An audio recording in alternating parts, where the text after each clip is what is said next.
तो स्टार्ट करते हैं अब fix and floating point representation. तो देखिए आपके दो टाइप के रिप्रेजेंटेशन होते हैं, ये डिस्कस करने जा रहे हैं हम नंबर रिप्रेजेंटेशन। तो नंबर रिप्रेजेंटेशन आपके दो टाइप के होते हैं। फर्स्ट नंबर रिप्रेजेंटेशन है fixed point number representation. Second है आपका फ्लोटिंग पॉइंट रिप्रेजेंटेशन। तो आप ऐसा बोल सकते हैं कि जो आपका पॉइंट होता है, पॉइंट यानी जो डेसिमल वाला जो पॉइंट है, ये आपका दो टाइप से हो सकता है। फर्स्ट आप इसको बोल सकते हैं फिक्स्ड पॉइंट रिप्रेजेंटेशन, और सेकंड आप इसको बोल सकते हैं फ्लोटिंग पॉइंट रिप्रेजेंटेशन।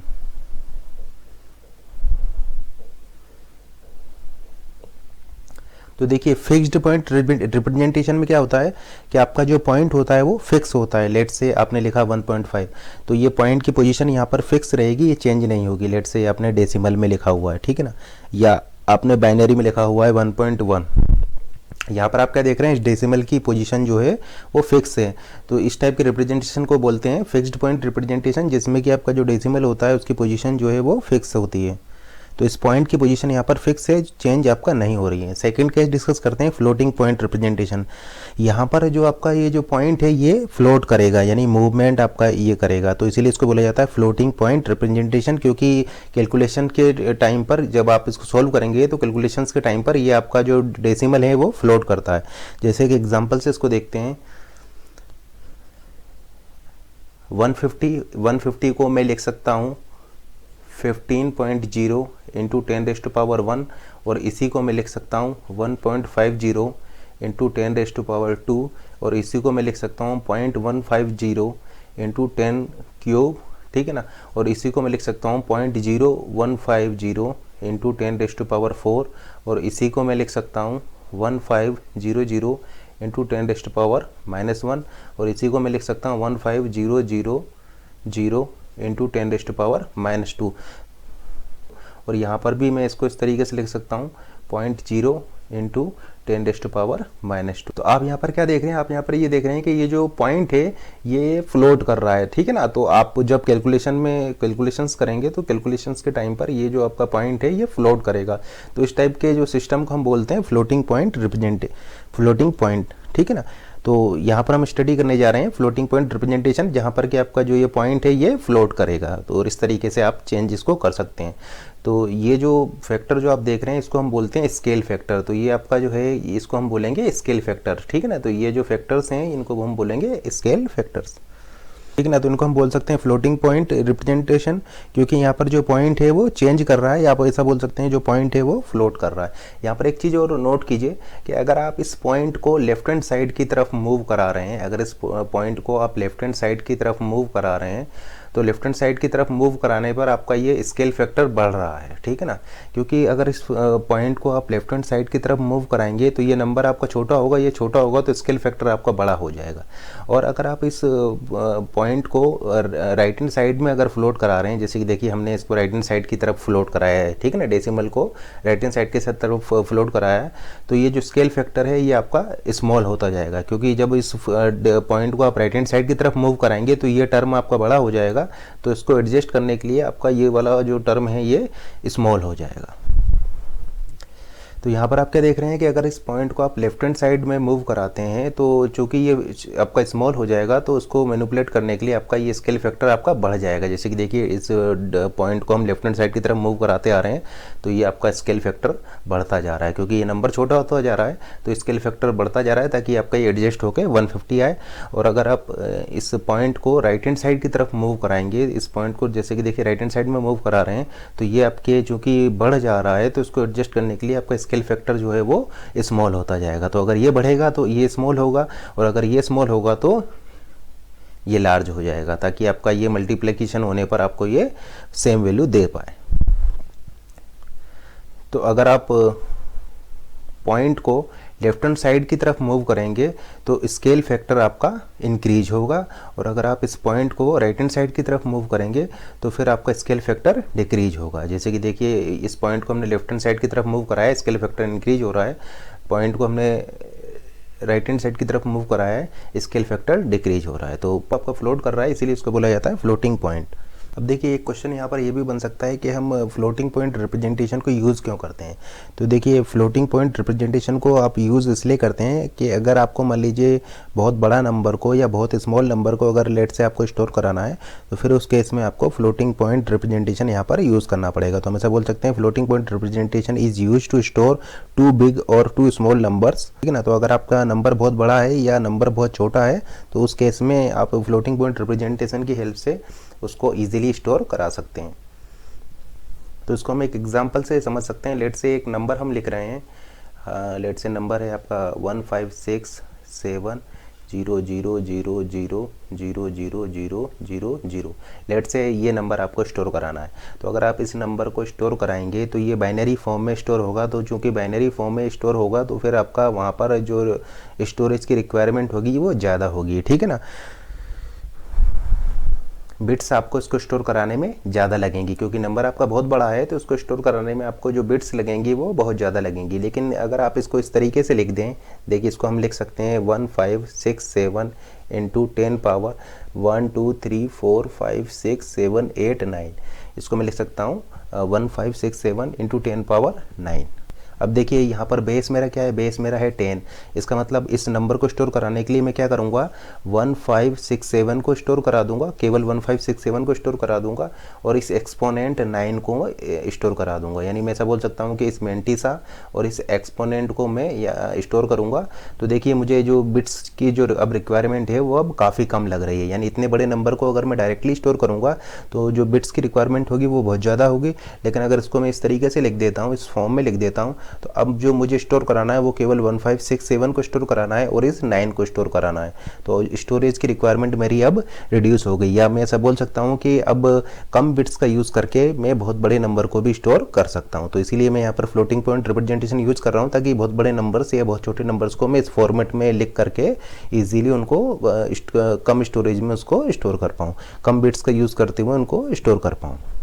लेट से अगर मैं 32 बिट ले रहा हूँ तो 32 बिट का यूज़ करके जो मैं नंबर यहाँ पर यूज़ कर सकता हूँ उसकी रेंज हो जाएगा आपका +-0 to 2 ⁻1 या आप में से बोल सकते हैं कि अगर आप 32 बिट ले रहे हैं तो जो नंबर्स की रेंज हो जाएगी वो आपका हो जाएगा 0 to 2 ⁻31 -1। और जैसा कि आप देख रहे हैं ये कोई बहुत बड़ा आपका नंबर नहीं है। तो आप क्या देख रहे हैं यहाँ पर कि अगर 32 बिट को मैं ले रहा हूँ तो 32 बिट का यूज़ करके मैं केवल इस रेंज के नंबर्स को ही यहाँ पर 32 बिट में स्टोर करा पा रहा हूँ। लेकिन अगर मैं इस 32 बिट का यूज़ करके अगर इसको फ्लोटिंग पॉइंट रिप्रेजेंटेशन का यहाँ पर यूज़ करता हूँ, ठीक है ना, IEEE फॉर्मेट का यूज़ करके अगर मैं 32 बिट वाला सिंगल प्रिसीजन का यूज़ करता हूँ तो फिर मैं इसकी हेल्प से बहुत बड़े नंबर्स को भी स्टोर करा सकता हूँ। तो ये चीज़ हम आगे डिस्कस करेंगे। तो यहाँ पर आपको पता है कि 32 बिट की हेल्प से आप जो नंबर को स्टोर करा सकते हैं वो इस रेंज के नंबर्स को आप स्टोर करा पाएंगे।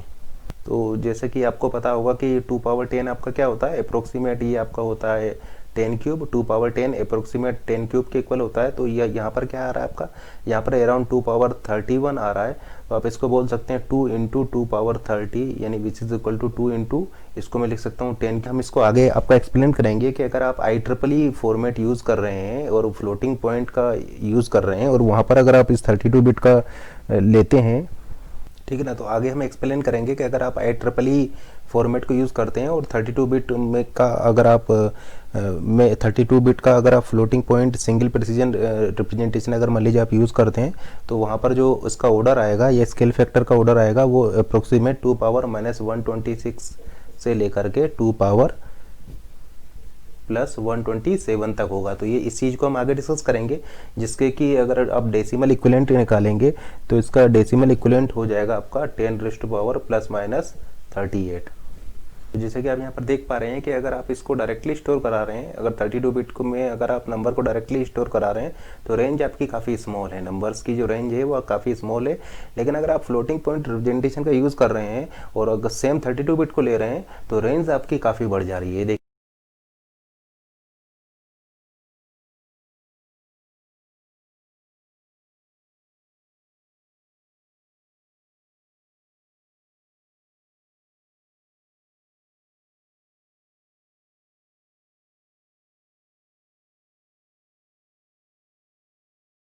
देखिए ये जो ऑर्डर आ रहा है वो 10 पावर ±38 का आ रहा है, जबकि यहाँ पर 10 पावर 3 का ही है। तो जैसे कि आप देख पा रहे हैं कि डिफरेंस काफ़ी आ जा रहा है। तो इसलिए हम ऐसा बोल सकते हैं कि अगर आपको बहुत बड़े नंबर्स को या बहुत छोटे नंबर्स को स्टोर करना होगा तो वहाँ पर हम ये फ्लोटिंग पॉइंट रिप्रेजेंटेशन का यूज़ करेंगे और डायरेक्टली उसको इस तरीके से स्टोर नहीं करेंगे, अदरवाइज हमें बिट्स की रिक्वायरमेंट बहुत ज़्यादा लगेगी और इस तरीके से हमारी बिट आपकी काफ़ी सेव हो जाएगी। तो इसीलिए हम फ्लोटिंग पॉइंट रिप्रेजेंटेशन यूज़ करते हैं।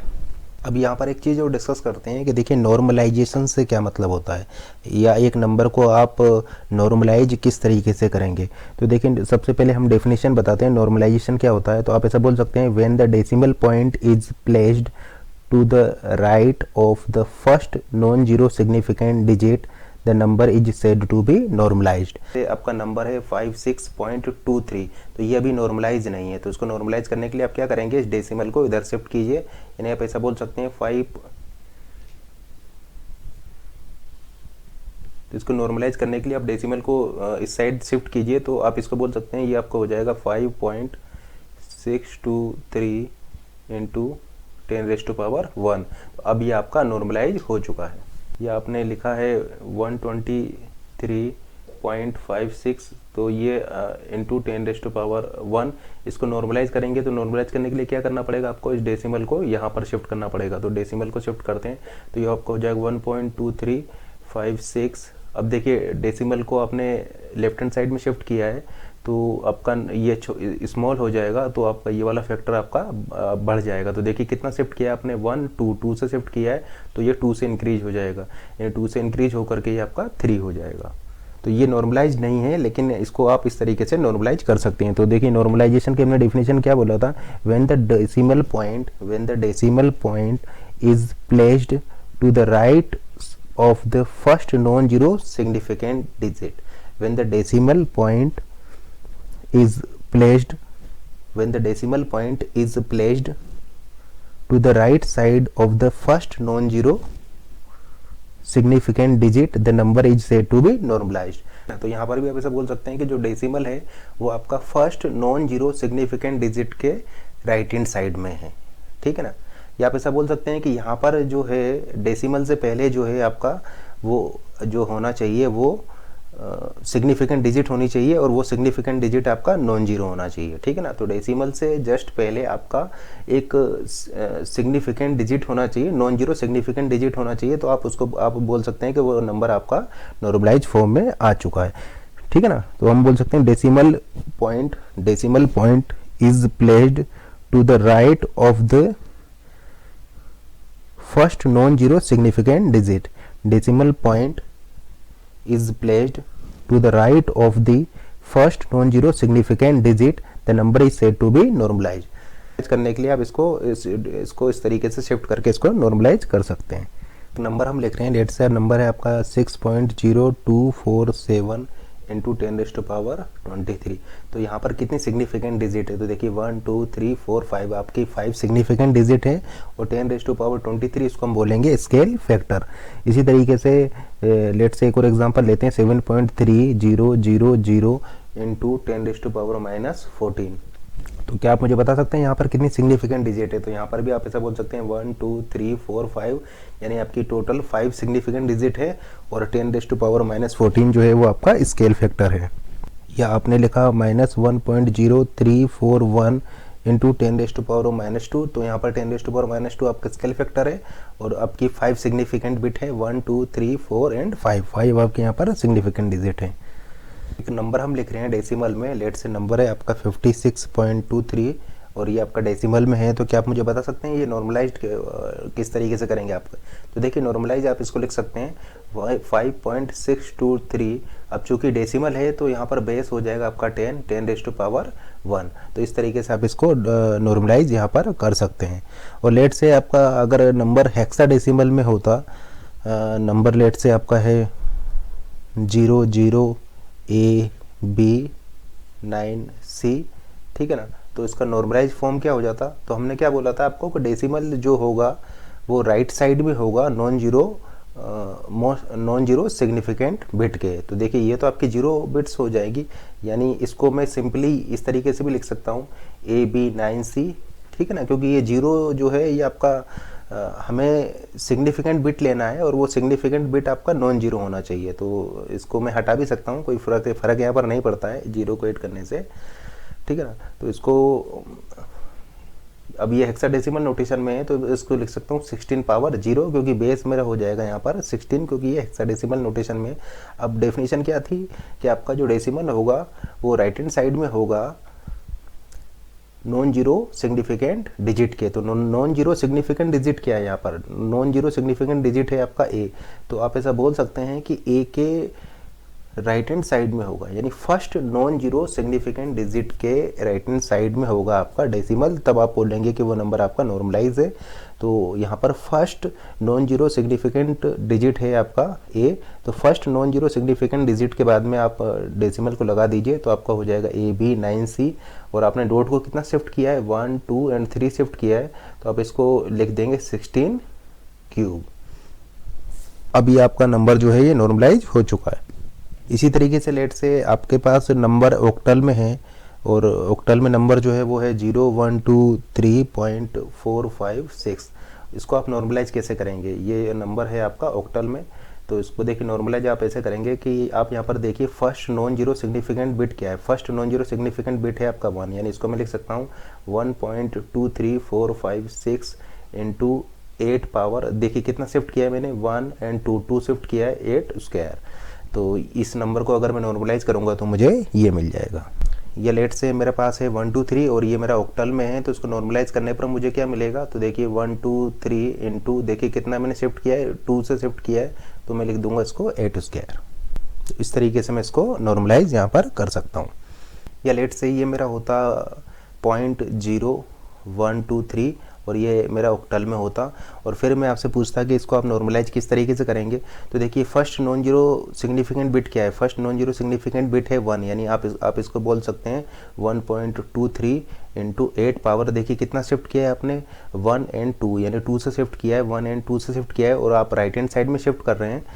तो राइट हैंड साइड में शिफ्ट कर रहे हैं तो ये आपका डिक्रीज होगा, यानी आप इसको कितना शिफ्ट किया आपने 2 से शिफ्ट किया है, तो ये हो जाएगा -2 7। और ये आपका डेसिमल में है, तो इसको नॉर्मलाइज करने के लिए हम क्या करते हैं कि आपका जो डेसिमल है वो आपका first non zero significant bit के राइट हैंड साइड में ले आते हैं। तो first non zero significant bit के राइट हैंड साइड में लाएंगे तो ये आपको हो जाएगा 5.67 इंटू 10 पावर। अब देखिए आपने इसको 1 प्लेस से शिफ्ट किया है तो 10 पावर -1, क्योंकि आप राइट हैंड साइड में शिफ्ट कर रहे हैं तो इसलिए आप इसको डिक्रीज करेंगे। या लेट से आपका ये होता 0.0567 और तो इसको नॉर्मलाइज करने पर आपको मिल जाता 5.67 इंटू 10⁻, राइट हैंड साइड में कर रहे हैं तो एक्सपोनेंट डिक्रीज होगा, कितना आपने शिफ्ट किया है 1 एंड 2 से शिफ्ट किया है तो 2 से डिक्रीज होगा, ये आपको हो जाएगा -2। या लेट से यहाँ पर होता आपका यहाँ पर होता इंटू 10⁻², तो फिर इसको शिफ्ट करने के बाद आपका देखिए आपने 2 से शिफ्ट किया है तो 2 से और डिक्रीज हो जाता है ये, तो -2 तो पहले ही था और 2 और आपने शिफ्ट कर दिया 1 एंड 2, तो आपका ये टोटल 2 + 2 आपका ये अब 4 हो जाता। तो अगर ये नंबर, इस नंबर को आपको नॉर्मलाइज करना है डेसिमल में, ये नंबर गिवन है तो नॉर्मलाइज करने पर आपको ये मिल जाएगा। तो इस तरीके से आप नंबर्स को नॉर्मलाइज कर सकते हैं। डिस्कस करते हैं कि बाइनरी में आप किस तरीके से नॉर्मलाइज करेंगे। तो बाइनरी में भी नॉर्मलाइज करने के लिए आप यही सेम मेथड लगाएंगे।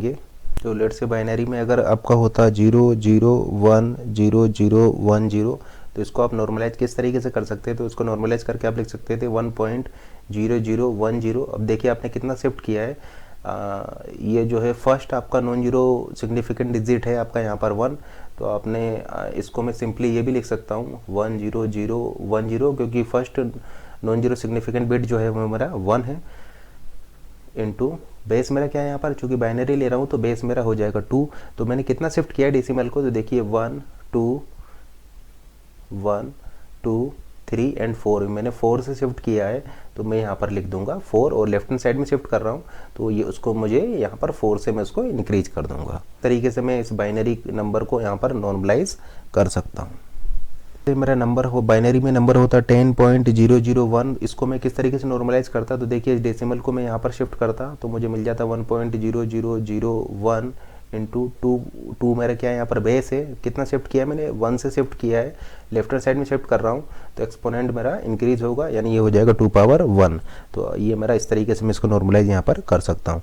ये लेट से मेरा नंबर होता 1100.10, तो इसको मैं नॉर्मलाइज किस तरीके से कर सकता था, इसको मैं नॉर्मलाइज कर सकता था, लेट से यहाँ पर है आपका, इसको मैं नॉर्मलाइज किस तरीके से कर सकता था, तो इसको नॉर्मलाइज में कर सकता था 1.10010, ठीक है ना। इसको मैं शिफ्ट कर रहा हूँ यहाँ पर, तो ये हो जाएगा 1.10010, तो 1.10010 इंटू 2 पावर कितना शिफ्ट किया है मैंने 1 2 एंड 3 से शिफ्ट किया है, लेफ्ट हैंड साइड में किया है 1 2 एंड 3 से लेफ्ट हैंड साइड में किया है, तो इंक्रीज होकर के आपका ये 3 हो जाता।